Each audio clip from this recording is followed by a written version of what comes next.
السلام عليكم ورحمة الله وبركاته. الحمد لله رب العالمين ثم الصلاة والسلام على رسوله الكريم وبعد.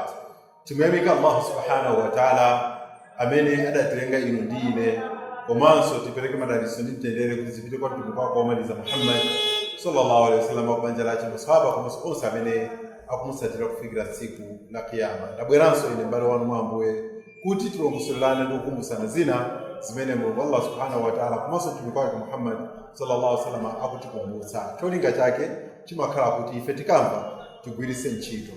Lero lino ndabwera ndi nkhani imene mwina pakadali pano ndi nkhani imene ili mkamwa kwambiri.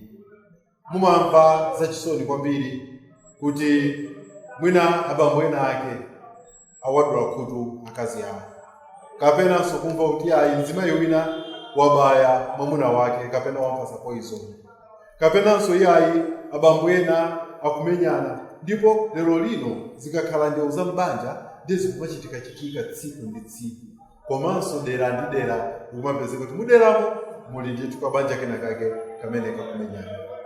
Komatu izi zonsezi zikubwera chifukwa chakusitha kuzipanda ukadaulo otha kulesetsa kapenanso kuti kuthesa nkhani zimene iwo ayapana.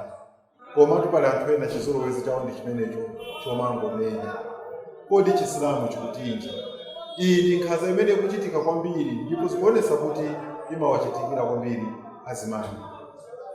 Balongo lemekezeka mwa Allah subhanahu wa ta'ala, ngati ndikulankhula nawewe ndiwe mmodzi mwa azibambo amene amakhala ndi mphamvu komanso ndi malingaliro omamenya mkazi, tamvera aya imene Mulungu Allah subhanahu wa ta'ala akulankhula mu Qur'ani.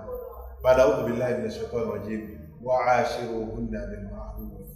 Akuti muzikhala nawo azikazi anuwo muzinthu zimene zili zabwino, muzikhala nawo mwabwino bil ma'ruf, muzikhala nawo mwabwino. Sizikutanthauza kuti inutu simungapeze zolakwika kuchokera kwa akazi anu. Mutha kupeza ndithu ma mistake osiyana-siyana, koma muzikhala nawo mwabwino. Fa in karihtumuhunna, koma ngati zapezeka kuti inuyo basi mwanyasidwa nawo simukuwafunanso, fa asa an takrahu shay'an wa yaj'alu Allahu fihi khayran kathira. Nkutheka kuti inu munganyasidwe ndi chinthu koma Mulungu Allah subhanahu wa ta'ala ndikuyika zabwino kwambiri zimene inu simaziyembekezera mwa chinthu chimene mwanyasidwa nacho. Ndiyo mkonanso Allah subhanahu wa ta'ala pa aya ina pa vesi ina wanati wala tansaw al-fadla bainakum, musamayi wale mtendere kapena ma favors amene ali pakati pa wina ndi nzake mwenye.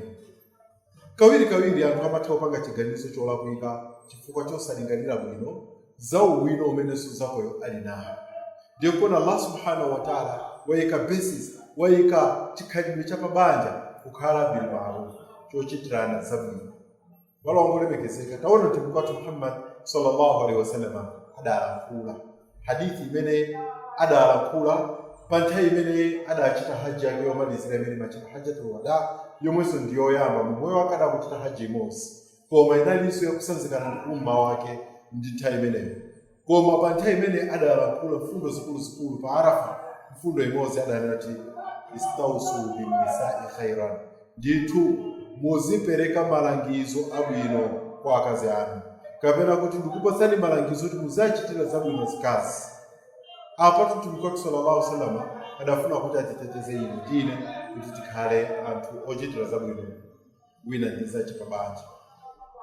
Eti taonani, ukakhala kunjapo anzako akuma kumenya makofi zibakera mkati, komwe ukanika kubwezera mpaka nkhope kusintha maonekedwe, koma iwe ndio mafuno zikabwezera kwa akazi ako, zikachokera kunjapo umalephera kuzipherera kumene kunja, koma kena kuma kampezerera mkazi wako nyuma. Ayi bana, tisakhale choncho. Kodi mbuzi ikhale yabwino kuposa iwe ndi ine? Taona litonde samachita ndewu ndi misoti mukhola, koma mkholo usatonde zake ndi pamene maona titonde wina akulimbana. Choncho wanzeru sakuyenera kukhala ofanana ndi mmene anthu ena amachitira. Wanzeru amakhala ndi mkazi wake mu bwino oyenera. Tipempha Allah subhanahu wa ta'ala kuti mawu amene tachulawa kumasukala nkulawa ndikulangiza pamenepo tagwirisire ntchito ndiponso akhale ofalikira kwa ena tonse. Wassalamu alaikum warahmatullahi wabarakatuh.